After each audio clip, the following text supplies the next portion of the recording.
ഈശോയിൽ ഏറ്റവും സ്നേഹമുള്ളവരെ, വിശുദ്ധ കുർബാനയാണോ അതോ ജപമാലയാണോ ശ്രേഷ്ഠമായത്? കത്തോലിക്കരെ സംബന്ധിച്ചിടത്തോളം വിശുദ്ധ കുർബാനയ്ക്കും ജപമാലയ്ക്കും അവരുടെ ജീവിതത്തിൽ ശ്രേഷ്ഠമായൊരു സ്ഥാനമുണ്ട്.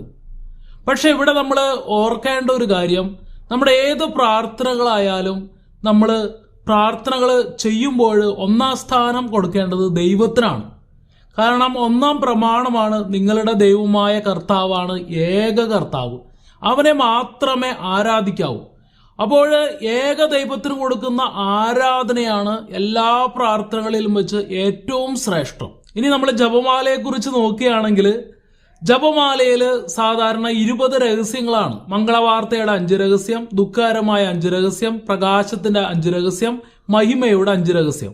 ഈ 20 രഹസ്യങ്ങളിലൂടെ ഈശോയുടെ ജനനത്തെക്കുറിച്ചുള്ള അറിയിപ്പ് മുതൽ ഈശോയുടെ സ്വർഗാരോഹണം വരെയുള്ള ഭാഗങ്ങൾ നമ്മൾ ധ്യാനിക്കുകയാണ്. പരിശുദ്ധ അമ്മയോടൊപ്പമാണ് നമ്മൾ ഓരോ രഹസ്യങ്ങളും ധ്യാനിക്കുന്നത്. ഇത് ഏതുപോലെയാണെന്ന് ചോദിച്ചാൽ, കാനായിലെ കല്യാണ വിരുന്നില് അവിടെ അവർക്ക് വീഞ്ഞ് തീർന്നു പോയപ്പോൾ പരിശുദ്ധ അമ്മയുടെ സാന്നിധ്യത്തിൽ അമ്മയുടെ അടുത്ത് പോയി അവർ പറയുകയാണ്. അപ്പോൾ അമ്മയാണ് ചെന്ന് ഈശോയോട് പറയുക, അവർക്ക് വീഞ്ഞില്ല, വീഞ്ഞ് തീർന്നു പോയി എന്ന്.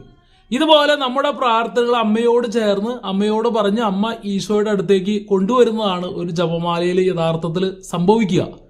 അപ്പോൾ അവിടെ അമ്മ പറയുന്ന ഒരു കാര്യം ഇതാണ്: അവൻ നിങ്ങളോട് പറയുന്നത് ചെയ്യുക. അതായത് യേശു പറയുന്ന കാര്യം ചെയ്യാനാണ് പരിശുദ്ധ അമ്മ എപ്പോഴും പറയുന്നത്. യഥാർത്ഥത്തിൽ ഒരു ജപമാലയിൽ ഇത് തന്നെയാണ്. അതുകൊണ്ടാണ് പറയുന്നത്, പരിശുദ്ധ മറിയമേ തമ്പുരാന്റെ അമ്മേ, പാപികളായ ഞങ്ങൾക്ക് വേണ്ടി ഇപ്പോഴും ഞങ്ങളുടെ മരണസമയത്തും തമ്പുരാനോട് അപേക്ഷിക്കണമേ എന്ന്. പരിശുദ്ധ അമ്മ ഈശോയുടെ സന്നിധിയിൽ അപേക്ഷിക്കുകയാണ് നമുക്ക് വേണ്ടിയിട്ട്. അപ്പോൾ നമ്മൾ അമ്മയോട് പറയാണ് ഞങ്ങൾക്ക് വേണ്ടി അമ്മയെ അപേക്ഷിക്കണമേ എന്ന്. അപ്പോൾ യഥാർത്ഥത്തിൽ നമ്മെ അനുഗ്രഹിക്കുന്നതും നമ്മുടെ പ്രാർത്ഥനയ്ക്ക് ഉത്തരം തരുന്നതും എല്ലാം ഈശോയാണ്. അതുകൊണ്ടാണ് നമ്മൾ കൊന്തയുടെ അല്ലെങ്കിൽ ജപമാലയുടെ ലുത്നിയെ നോക്കുകയാണെങ്കിൽ അവിടെ പറയുക, കർത്താവെ അനുഗ്രഹിക്കണമേ, മിശിഹായെ അനുഗ്രഹിക്കണമേ. പക്ഷെ പരിശുദ്ധ ദൈവമാതാവേ എന്ന് പറയുമ്പോൾ നമ്മൾ പറയും ഞങ്ങൾക്ക് വേണ്ടി അപേക്ഷിക്കണമേ, അനുഗ്രഹിക്കണമേ എന്നല്ല, ഞങ്ങൾക്ക് വേണ്ടി അപേക്ഷിക്കണമേ എന്നാണ് നമ്മൾ പറയുക. അപ്പോൾ വളരെ വ്യക്തമാണ്, അമ്മ നമുക്ക് വേണ്ടി ഈശോയുടെ സന്നിധിയിൽ അപേക്ഷിക്കുകയാണ്. അപ്പോൾ നമ്മൾക്ക് വളരെ വ്യക്തമായിട്ട് മനസ്സിലായി, നമ്മെ അനുഗ്രഹിക്കുന്നത് എപ്പോഴും ഈശോയാണ്, അല്ലെങ്കിൽ ദൈവമാണ് നമ്മെ അനുഗ്രഹിക്കുന്നത്. ആ ദൈവത്തിന് കൊടുക്കുന്ന ആരാധനയാണ് ഏറ്റവും ശ്രേഷ്ഠം. കാരണം അതാണ് ഒന്നാം പ്രമാണം തന്നെ പറയുക, നിങ്ങൾക്കൊരു ദൈവമേ ഉണ്ടാകാവൂ, അവനെ മാത്രമേ ആരാധിക്കാവൂ, പൂജിക്കാവൂ എന്ന കാര്യം. അതുകൊണ്ട് തന്നെ ഒരു കത്തോലിക്കനെ സംബന്ധിച്ചിടത്തോളം അവന്റെ ദൈവാരാധനയുടെ കേന്ദ്രമാണ് വിശുദ്ധ കുർബാന. എന്തുകൊണ്ടാണ് വിശുദ്ധ കുർബാന ദൈവാരാധനയുടെ കേന്ദ്രമായത്? കാരണം പെസഹാ തിരുനാളിൽ ഈശോ നൽകിയ കൽപ്പനയാണ്, എൻ്റെ നാമത്തിൽ ഒരുമിച്ചുകൂടി നിങ്ങൾ എൻ്റെ ഓർമ്മ ആചരിക്കണമെന്നത്. സിറോ മലബാർ കുർബാനയിലാണെങ്കിൽ കുർബാന തുടങ്ങുമ്പോൾ തന്നെ അങ്ങനെയാണ് പറയുന്നത്, അന്നാ പെസഹാ തിരുനാളിൽ കർത്താവ് അരുളിയ കൽപ്പന പോൽ തിരുനാമത്തിൽ ചേർന്നിടാം എന്ന്. എന്നാൽ അതേസമയം ജപമാല ഈശോയുടെ കൽപ്പനയല്ല, അത് സഭ നൽകുന്നതാണ്. എന്തിനു വേണ്ടി എന്ന് ചോദിച്ചാൽ നമ്മെ കൂടുതൽ ദൈവാരാധനയിലേക്ക് നയിക്കാനായിട്ട്, അതായത് കുർബാനയിലേക്ക് നമ്മെ നയിക്കുന്നതിന് സഹായകരമായിരിക്കണം നമ്മുടെ ജപമാല. അല്ലാതെ കുർബാനയ്ക്ക് പകരമോ അല്ലെങ്കിൽ വേറെ കുർബാനയ്ക്ക് തുല്യമോ ആയ ഒരു രീതിയിലല്ല ജപമാലയെ നമ്മൾ കാണേണ്ടത്. സാധാരണ വിശുദ്ധ കുർബാന ആരംഭിക്കുന്നതിന് മുമ്പ് ജപമാല ചൊല്ലി പ്രാർത്ഥിക്കുന്നതൊക്കെ നല്ലതാണ്, വിശുദ്ധ കുർബാനയ്ക്കുള്ള ഒരുക്കമായിട്ട്. അതുകൊണ്ട് തന്നെ ഒരു ക്രൈസ്തവന്റെ കടമയാണ് ഞായറാഴ്ചകളിലും കടപ്പെട്ട തിരുനാളുകളിലുമെല്ലാം കുർബാനയിൽ പങ്കുകൊള്ളുക എന്നുള്ളത്. എന്നാൽ ജപമാല അതേസമയം ഒരു ക്രൈസ്തവന്റെ കടമയല്ല, പക്ഷെ അത് ഉചിതമാണ്, നല്ലതാണ്, വിശ്വാസത്തിലേക്ക് കൂടുതൽ ആഴത്തിലേക്ക് നമ്മെ നയിക്കുന്നതാണ്. ഈശോയുടെ കൽപ്പനയായതുകൊണ്ട് തന്നെ വിശുദ്ധ കുർബാന ഒരു കുദാശ കൂടിയാണ്. ദൈവോര പ്രസാദം ലഭിക്കുന്ന ദൃശ്യമായ അടയാളമാണ് കുദാശകൾ. അപ്പോൾ ദൈവത്തിന്റെ പ്രത്യേക കൃപ ലഭിക്കുന്ന മേഖലയാണ് വിശുദ്ധ കുർബാന എന്ന കാര്യം നമ്മൾ മറക്കരുത്.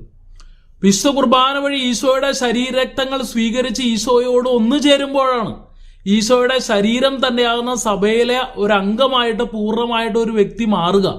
ആ ശരീരത്തിനെ പോഷിപ്പിക്കുന്ന കാര്യങ്ങളാണ് നമ്മുടെ ഭക്ത അഭ്യാസങ്ങളായിട്ടുള്ള ജപമാലയും മറ്റുള്ള പ്രാർത്ഥനകളും എല്ലാം. വിശുദ്ധ കുർബാന നമുക്ക് നൽകിയത് ഈശോയാണെങ്കിൽ ജപമാലയെല്ലാം നമുക്ക് നൽകിയത് സഭയാണ്. ഈശോ നൽകിയതിൽ ഏറ്റവും വലുത് വിശുദ്ധ കുർബാന തന്നെയാണ്. കാരണം ഈശോ എന്തിനാണ് ലോകത്തിലേക്ക് വന്നത്? ഈശോ ഒത്തിരി അത്ഭുതങ്ങൾ ചെയ്തിട്ടുണ്ട്, രോഗികളെ സൗഖ്യപ്പെടുത്തിയിട്ടുണ്ട്, മരിച്ചവരെ ഉയർപ്പിക്കുക പോലും ചെയ്തിട്ടുണ്ട്, അനേക അത്ഭുതങ്ങൾ ഈശോ ചെയ്തിട്ടുണ്ട്. പക്ഷെ നമ്മൾ നോക്കണം, ഒത്തിരി പ്രവാചകന്മാർ ഇതെല്ലാം ചെയ്തിട്ടുണ്ട്. ഏലിയ പ്രവാചകൻ പോലും മരിച്ചവർ ഉയർപ്പിച്ചിട്ടുണ്ട്. അപ്പോൾ ഈശോ എന്തിനാണ് ലോകത്തിലേക്ക് വന്നത്? വചനം വളരെ വ്യക്തമായിട്ട് പറയുന്നു. സ്നാപകൻ യേശുവിനെ നോക്കിക്കൊണ്ട് പറഞ്ഞത്, ഇതാ ലോകത്തിന്റെ പാപങ്ങൾ നീക്കുന്ന ദൈവത്തിന്റെ കുഞ്ഞാട്, ഇതാ ലോകത്തിന്റെ പാപങ്ങൾ നീക്കുന്നവൻ. അപ്പോൾ ലോകത്തിന്റെ പാപങ്ങൾ നീക്കാനായിട്ട് സ്വയം ബലിയാവാനാണ് ഈശോ ഈ ലോകത്തിലേക്ക് വന്നത്. അതായത് വിശുദ്ധ കുർബാനയാകാനാണ് ഈശോ ലോകത്തിലേക്ക് വന്നത്. അപ്പോൾ അതുകൊണ്ട് തന്നെ ഇതൊരു ആരാധനയുടെ കേന്ദ്രം അത് ഈശോയിലായിരിക്കണം. അതുകൊണ്ട് തന്നെ വിശുദ്ധ കുർബാനയിൽ ആയിരിക്കണം നമ്മുടെ ആരാധനകൾ എല്ലാം പിതാവാം ദൈവത്തിന് സമർപ്പിക്കേണ്ടത്. അതുപോലെ കുർബാനയോടുള്ള ഭക്തി എന്നുള്ളത് ഈശോയോടുള്ള ബഹുമാനം തന്നെയാണ്. ഈശോ എത്രത്തോളം സഹിച്ചിട്ടാണ് തന്റെ ശരീരവും രക്തവും ഈ ലോകത്തിന് നൽകിയത്. ഒരു അത്ഭുതം പ്രവർത്തിക്കാൻ ഈശോയ്ക്ക് സഹിക്കേണ്ട ആവശ്യം ഇല്ല. കാനായിലെ കല്യാണ വിരുന്നിൽ വെള്ളം വീഞ്ഞാക്കാനോ അതെങ്കിലും ഒരു കുഷ്ഠരോഗിയെ സൗഖ്യപ്പെടുത്താനോ എന്തിനേറെ മരിച്ചവരെ ഉയർപ്പിക്കാൻ പോലെ ഈശോയ്ക്ക് ഈ തന്റെ ശരീരത്തിൽ സഹിക്കേണ്ടി വന്നില്ല. എന്നാൽ ഈശോ തന്റെ ശരീരം തന്നെ കീറി മുറിച്ച് നമുക്ക് നൽകുന്നതാണ് വിശുദ്ധ കുർബാന. എന്നാൽ ചിലർ പറയാറുണ്ട്, ഞങ്ങൾക്ക് വിശുദ്ധ ബലി ഒത്തിരി അനുഭവം ഒന്നും നൽകുന്നില്ല, അതേസമയം ജപമാലയാണെങ്കിലും അല്ലെങ്കിൽ നൊവേനയാണെങ്കിലൊക്കെ ഞങ്ങൾക്ക് കൂടുതൽ അനുഭവമാണ്. അതുകൊണ്ട് പലരും ചെയ്യാറുള്ളത് കുർബാന കഴിഞ്ഞിട്ട് നൊവേനയുടെ സമയത്ത് വരിക, അല്ലെങ്കിൽ ജപമാല കൂടുതലായിട്ട് ചൊല്ലുക, വിശുദ്ധ ബലിക്ക് അത്രയും പ്രാധാന്യം നൽകാതിരിക്കുക. ഇങ്ങനെയുള്ള ചില പ്രവണതകൾ നമ്മുടെ ഇടയിലുണ്ട്. ഇവിടെ നമ്മൾ ഓർക്കേണ്ടത് വിശുദ്ധ കുർബാന എന്നുള്ളത് ഒരു രഹസ്യമാണ്. പെസഹ രഹസ്യമാണ് വിശുദ്ധ കുർബാന. ഈ രഹസ്യമായതുകൊണ്ട് തന്നെ പൂർണ്ണമായിട്ട് നമുക്ക് മനസ്സിലാക്കാൻ സാധിക്കില്ല.